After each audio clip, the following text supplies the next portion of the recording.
जय Swaminarayan. Shri Swaminarayan Vidyasagar school online शिक्षण में आप सब विद्यार्थी मित्रों हार्दिक स्वागत करूं छुं। विद्यार्थी मित्रों, आपणे धोरण 12 आर्ट्स नी अंदर भूगोल विषयनो जे बीजो पाठ के जे आपणा माटे खूब ज महत्वनो पाठ गणवामां आवे छे, मानव वस्ती एमनो अभ्यास करता एमां आपणे विश्वनी कुल वस्ती 8 अबजनो आंक पार करी गई अने दिन प्रतिदिन विश्वनी अंदर वस्ती વધતી જાય છે। વધતી વસ્તી સાથે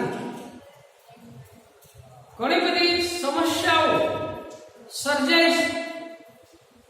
વસ્તી વિસ્ફોટ એ સૌથી મોટી સમસ્યા છે જે અન્ય સમસ્યાઓને જન્મ આપે છે।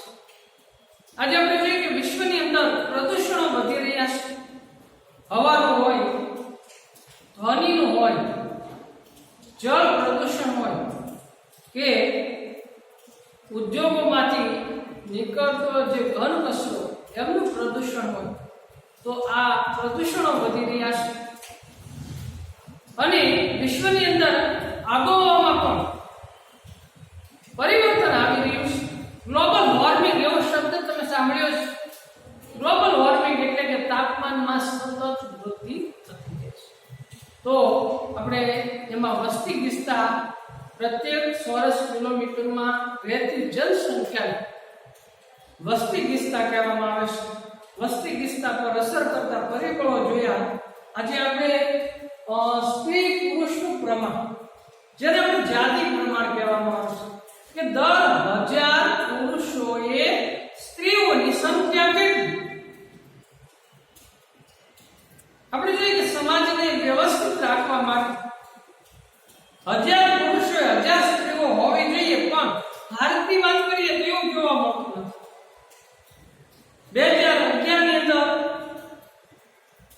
જ્યારે વસ્તી ગણતરી કરવામાં આવી ત્યારે ભારતમાં 1000 પુરુષોએ 940 સ્ત્રીઓ હતી। વિદ્યાર્થી મિત્રો, આપણે ગુજરાતની વાત કરીએ તો ગુજરાતની અંદર 1000 પુરુષોએ 918 સ્ત્રીઓ જોવા મળે છે। આ 2011 ની વાત છે। ત્યાર પછી જ્યારે નવી વસ્તી ગણતરી થશે ત્યારે હજી પણ સ્ત્રીઓનું પ્રમાણ વધતું જશે। કેમ કે ત્યારે 0 થી 6 વર્ષના બાળકોનું જાતિ પ્રમાણ જોઈએ તો એ ઘટતું જતું। તો જાતિ પ્રમાણની વાત કરીએ આપણે ભારતની અને વિશ્વની, દર 1000 પુરુષોએ સ્ત્રીઓની સંખ્યાને જાતિ પ્રમાણ કહેવાય છે। વિશ્વમાં સ્ત્રી પુરુષ પ્રમાણ વચ્ચે ખૂબ જ નજીવા તફાવત સાથે પુરુષોની સંખ્યા વધારે છે। 1000 પુરુષો દીઠ સ્ત્રીઓ 986 પ્રમાણે છે। વિશ્વના દેશોમાં સ્ત્રી પુરુષ પ્રમાણનું વૈવિધ્ય કોઠાની મદદથી જાણી લઈએ તો અહીંયા દર 1000 પુરુષોએ સ્ત્રીઓનું પ્રમાણ ઓછું કયા દેશમાં છે તો એમાં વિશ્વના દેશોમાં છે ભારત અને ખાડી દેશો, જેમાં સુદાન, લિબિયા અને ઇજિપ્ત, એમાં 1000 પુરુષોએ સ્ત્રીઓની સંખ્યા ઓછી જોવા મળે છે। લગભગ સમાન હોય, 1000 પુરુષોએ 1000 સ્ત્રીઓ એવા દેશો જોઈએ પેરુ, ઓસ્ટ્રેલિયા, સ્વીડન અને ઇથોપિયા, એમાં મોટા ભાગે 1000 પુરુષો 1000 સ્ત્રીઓ જોવા મળે છે અને 1000 પુરુષોએ સ્ત્રીઓની સંખ્યા વધારે હોય। આપણે કેરળની વાત કરીએ તો 1000 પુરુષોએ કેરળમાં 1086 સ્ત્રીઓ જોવા મળે છે। તો એવા દેશો પણ છે, તો એ દેશો જોઈએ કે જ્યાં સ્ત્રી પુરુષો કરતા સ્ત્રીઓનું પ્રમાણ વધારે હોય એવા દેશોમાં કેનેડા, યુએસ, મેક્સિકો, દક્ષિણ આફ્રિકા, બ્રાઝિલ, ચીલી અને આર્જેન્ટિના આ બધા દેશોમાં સ્ત્રી પ્રમાણ પુરુષ કરતા સ્ત્રીઓનું પ્રમાણ વધારે જોવા મળે છે. આપણા દેશમાં પહેલેથી સ્ત્રીઓની વસ્તી પુરુષોની તુલનામાં ઓછી રહી છે. આ અસંતુલન પાછળ બાળકીઓનો ઊંચો મૃત્યુદર, પુત્ર જન્મની કેન્સર અને સ્ત્રી ભ્રૂણ હત્યા. વિદ્યાર્થી મિત્રો, સ્ત્રી ભ્રૂણ હત્યા કોને કહેવાય? તો કે માતાના ગર્ભમાં રહેલું બાળક જન્મતા પહેલા જ મારી નાખવામાં આવે છે. આજે સોનોગ્રાફીની મદદથી માતાના ગર્ભમાં રહેલું બાળક સ્ત્રી છે કે પુરુષ જાણી શકાય છે. ગેરકાયદેસર છે, ગુનો લાગુ પડે છે, તેમ છતાં લોકો ગેરકાયદેસર જાતિ પરીક્ષણ કરાવી અને જો સ્ત્રીઓ અત્યારે ભ્રૂણ હત્યા કરી નાખવામાં આવે છે, જેને આપણે સ્ત્રી ભ્રૂણ હત્યા કહેવામાં આવે છે. જેવા પરિબળો જવાબદાર છે. દેશના જુદા જુદા રાજ્યોમાં પણ આ જાતિ પ્રમાણમાં તફાવત જોવા મળે છે. વસ્તી ગણતરી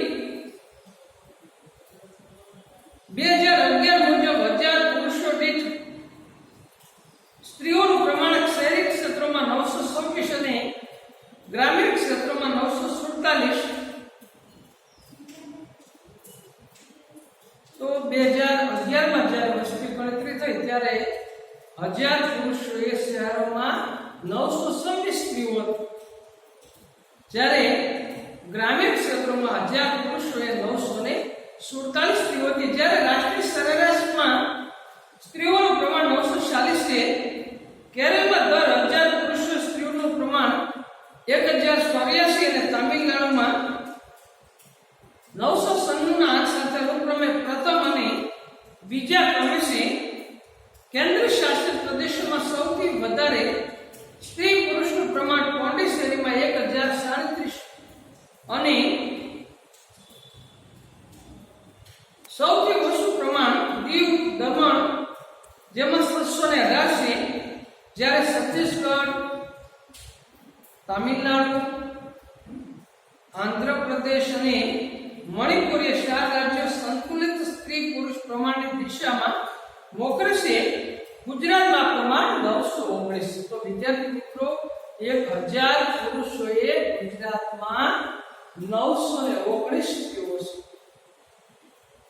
સમાજશાસ્ત્રની અંદર 1000 પુરુષોએ ગુજરાતમાં 918 સ્ત્રીઓ છે. તો આપણને એમ થાય કે અલગ અલગ તો આપણે જેમાં પુસ્તકમાં લખીશું, ભૂગોળનું પેપર હોય તો એમાં આપણે 919 લખવાનું છે. જ્યારે સમાજશાસ્ત્રનો પેપર હોય તેમાં 918 લખવાનું છે. નીચેના પ્રકારની વિગતોનો તુલનાત્મક અભ્યાસ કરીને વધારે જાણકારી મેળવી. તો ભારતમાં સૌથી ઓછું જાતિ પ્રમાણવાળા રાજ્યો જોઈએ તો હરિયાણામાં 1000 પુરુષોએ 979 સ્ત્રીઓ આવી છે. જમ્મુ કાશ્મીરમાં 1000 પુરુષોએ 889 સ્ત્રીઓ, હરિયાણામાં 879, સિક્કિમમાં 890, પંજાબમાં 895 અને ઉત્તર પ્રદેશમાં 1000 પુરુષોએ 912 સ્ત્રીઓ આવી છે. ગ્રામીણ ક્ષેત્રની તુલનામાં શહેરી ક્ષેત્રોમાં સ્ત્રીઓનું પ્રમાણ નીચું રહેશે, જેનું કારણ તે સ્થળોમાંથી રોજગારી અર્થે થતું સ્થળાંતર જવાબદાર છે. ત્યાર પછી નો મુદ્દો છે ગ્રામીણ વસ્તી. આપણે જોઈએ કે ભારત ગામડાનો બનેલો દેશ. આજે પણ 70% થી વધારે લોકો ગામડામાં વસવાટ કરે છે. તો ગ્રામીણ વસ્તી જોઈએ, આપણો દેશ મુખ્યત્વે ગામડાનો બનેલો છે.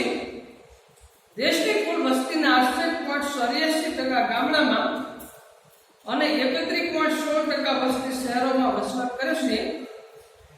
સૌથી વધુ ગ્રામ્ય વસ્તી 90.21% હિમાચલ પ્રદેશમાં છે. આ સિવાય બિહાર અને અસમમાં 85% થી વધારે ગ્રામ્ય વસ્તી જોવા મળે છે. જ્યારે ગોવા, ગુજરાત, હરિયાણા, કર્ણાટક, મહારાષ્ટ્ર વગેરે રાજ્યોમાં ગ્રામ્ય વસ્તીનું પ્રમાણ રાષ્ટ્રીય સરેરાશથી ઓછું જોવા મળે છે. તો આ રીતે ગુજરાતમાં પણ ગ્રામીણ વસ્તીમાં સ્ત્રીઓનું પ્રમાણ ઓછું જોવા મળે છે. ત્યાર પછી શહેરી વસ્તીની વાત કરીએ. શહેરીકરણ તીવ્ર ગતિએ થતું જાય છે. આજે આપણે જોઈએ કે ગામડાઓ ભાંગ્યા અને શહેરોનો વિકાસ થયો છે. લોકોને ખેતીમાંથી રોજગારી પ્રાપ્ત ન થતા આજે લોકો શહેરો તરફ વળ્યા છે. શહેરોની અંદર ઉદ્યોગો હોવાથી એમને રોજગારી પ્રાપ્ત થાય છે. સારી સ્વાસ્થ્યની હોસ્પિટલની સુવિધાઓ હોવાથી અને પોતાના બાળકોને સારું શિક્ષણ શહેરોમાં પ્રાપ્ત થાય એ માટે આજે ગામડાનો માનવી શહેર તરફ વધ્યો છે. તે તીવ્ર ગતિએ થતું જાય છે. જો કે તેનો દર દેશના તમામ ભાગોમાં એક સમાન નથી. છેલ્લી સદી દરમિયાન તેનો દર 11 ગણો વધ્યો છે. કુલ વસ્તી વધારે સાથે શહેરી વસ્તી પણ વધારે જોવા મળે છે. શહેરી વસ્તીમાં ગોવા 62.17% સાથે પ્રથમ સ્થાને. ગોવામાં શહેરીકરણ ઝડપથી થાય છે. મિઝોરમમાં 51.51%, બીજા ક્રમે. મહારાષ્ટ્ર, ગુજરાત, તામિલનાડુ, કર્ણાટક, પંજાબ, હરિયાણા વગેરે રાજ્યોમાં શહેરી વસ્તીનું પ્રમાણ રાષ્ટ્રીય સરેરાશથી વધારે છે. જ્યારે હિમાચલ પ્રદેશ, અસમ, બિહાર, ઉત્તરાખંડ, ત્રિપુરા, રાજસ્થાન વગેરે રાજ્યોમાં શહેરી વસ્તી રાષ્ટ્રીય સરેરાશથી ઓછી જોવા મળે છે. તો આ રીતે આજે તીવ્ર ગતિ શહેરીકરણ વધતું જાય છે. ત્યાર પછી વિદ્યાર્થી મિત્રો સાક્ષર. નિરક્ષરતા એક સામાજિક કલંક છે. ભારતને જ્યારે આઝાદી મળી ત્યારે માત્ર 18% લોકો સાક્ષર હતા. તો સાક્ષરતા માટે, નિરક્ષરતા દૂર કરવા માટે આઝાદી બાદ ઘણા બધા પ્રયત્નો કરવામાં આવ્યા અને આજે આપણે એમાં સફળ થયા છે. તેમ છતાં આપણે 100% સાક્ષર થઈ શક્યા નથી. આજે પણ ભારતમાં નિરક્ષરતા જોવા મળે છે. જોઈએ સાક્ષરતાનો આંક પ્રગતિનો સૂચક મનાય છે. તે માનવ વિકાસ અને જીવનની ગુણવત્તાનું સૂચકાંક છે. સાક્ષરતાનું નિશુલ્ક પ્રમાણ સામાજિક અને વૈજ્ઞાનિક પ્રગતિમાં અવરોધક છે. લોકશાહીમાં સાક્ષરતા નિર્ણાયક પરિબળ છે.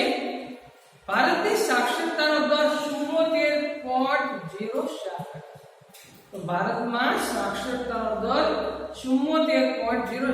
આગળ 1901 ની તુલનામાં 100 ગણો વધ્યો છે.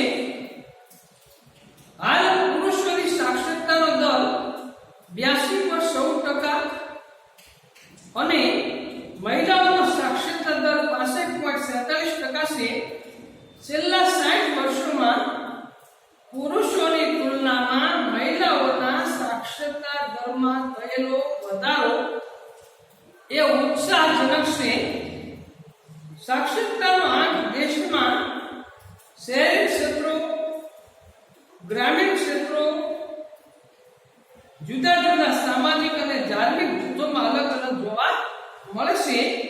દેશમાં કેરળ 94% સાથે સૌથી વધુ સાક્ષર અને બિહાર 61.8% સાથે સૌથી ઓછી સાક્ષરતા ધરાવે છે.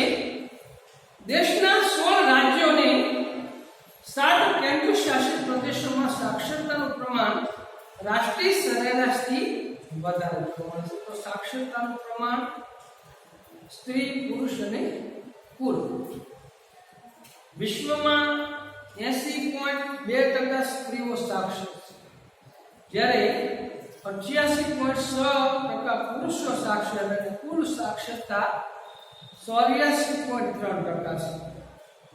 ભારતમાં સ્ત્રી સાક્ષરતા દર છે 65.46%, પુરુષ 82.14%, કુલ 74.07% સાક્ષરતા જોવા મળે છે. તો આમ હજી પણ આપણે સાક્ષરતા નિરક્ષરતા આપણા દેશમાં જોવા મળે છે. એના માટે પ્રયત્ન કરવાની જરૂર છે. ત્યાર પછી વય જૂથ.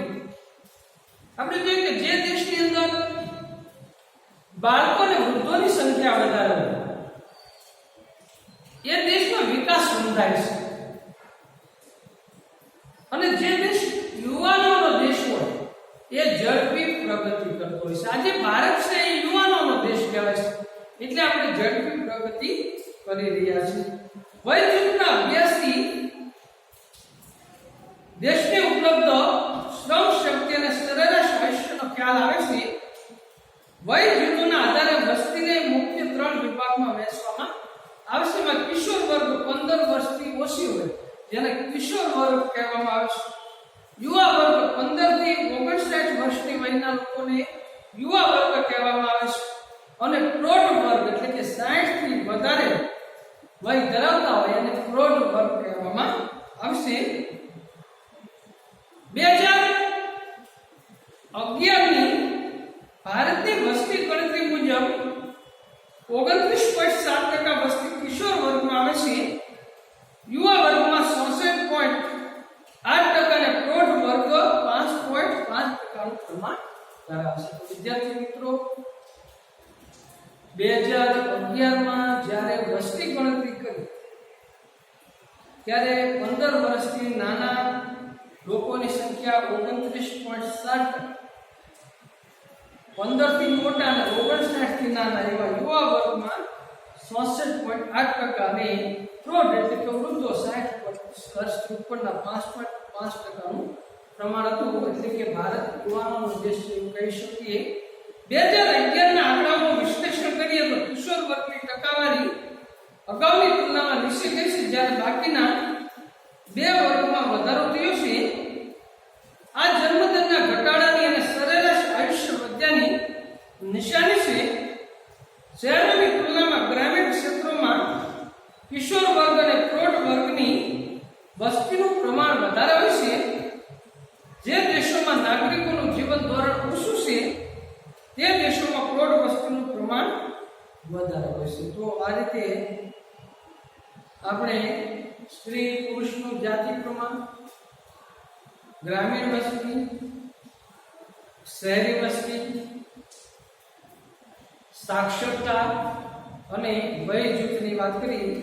હવે જ્યારે મળશું ત્યારે વિદ્યાર્થી મિત્રો વ્યાવસાયિક માળખું આપણે એમની વાત કરીશું અને ગૃહ કાર્યની અંદર આપણે ગ્રામીણ વસ્તી અને શહેરી વસ્તી આ 2 નોંધ લખી અને મારા WhatsApp નંબરની અંદર મોકલી આપજો. તો અહીંયા આપણે રાખીએ. જય શ્રી